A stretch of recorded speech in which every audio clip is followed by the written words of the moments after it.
Hi అండి, అందరికీ నమస్కారం. Welcome to my channel. ఈ వీడియోలో ఉద్యోగుల్లో ఆనందం అండి. సుప్రీంకోర్టు సంచలన తీర్పు. పూర్తి వివరాలు అయితే ఈ వీడియో ద్వారా తెలుసుకుందాం. వీడియోని ఎక్కడే కానీ స్కిప్ చేయకుండా ఎండ్ వరకు చూడండి, అప్పుడే పూర్తి ఇన్ఫర్మేషన్ అర్థమవుతుంది.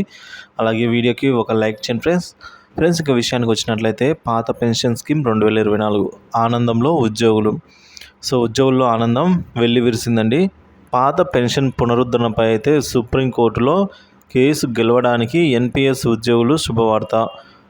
ప్రభుత్వ ఉద్యోగులకు వారి నియామకం తేదీ నుంచి పాత పెన్షన్ యొక్క అన్ని ప్రయోజనాలు అందించాలి. సుప్రీంకోర్టు ఏమంటుందంటే, పాత పెన్షన్ పునరుద్ధరణపై సుప్రీంకోర్టులో గెలిచిన ఎన్పిఎస్ ఉద్యోగుల కేసులో శుభవార్త అయితే రావడం జరిగిందండి. ప్రభుత్వ ఉద్యోగులు వారి నియామకం తేదీ నుంచి పాత పెన్షన్ యొక్క అన్ని ప్రయోజనాలు అందించాలి అని చెప్పేసి పాత పెన్షన్ను పునరుద్ధరించాలని సుప్రీంకోర్టు చారిత్రాత్మక తీర్పిస్తూ దేశంలో అన్ని రాష్ట్రాలకు తమ ఉద్యోగులకు పాత పెన్షన్ అయితే ఇవ్వాలని ఆదేశించిందండి. పాత పెన్షన్ పునరుద్ధరణ కేసులో ఎన్పిఎస్ ఉద్యోగులు ఇవాళ సుప్రీంకోర్టులో భారీ విజయం అయితే సాధించడం జరిగింది.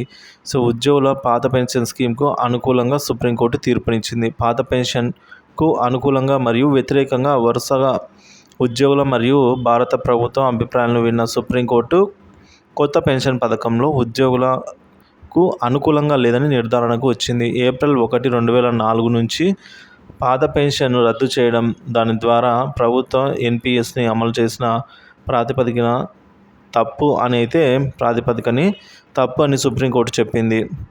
కాబట్టి పాత పెన్షన్లోని అన్ని ప్రయోజనాలను ఉద్యోగులకు వారి నియామక పద్ధతి ప్రకారం ఇవ్వాలని ప్రభుత్వం ఎన్పిఎస్ వారికైతే ఉద్యోగులకి అనుకూలంగా తీర్పు అయితే రావడం జరిగింది ఫ్రెండ్స్. కాబట్టి ఇక పెన్షన్ పునరుద్ధరణ అనేది మనకి పాత పెన్షన్ పునరుద్ధరణపై అయితే సుప్రీంకోర్టులో ఎన్పిఎస్ ఉద్యోగులు గెలిచడం జరిగింది. ఇదే అన్ని రాష్ట్రాలకు కూడా వర్తిస్తుందని సుప్రీంకోర్టు సంచలన తీర్పు అయితే వెలువడించింది.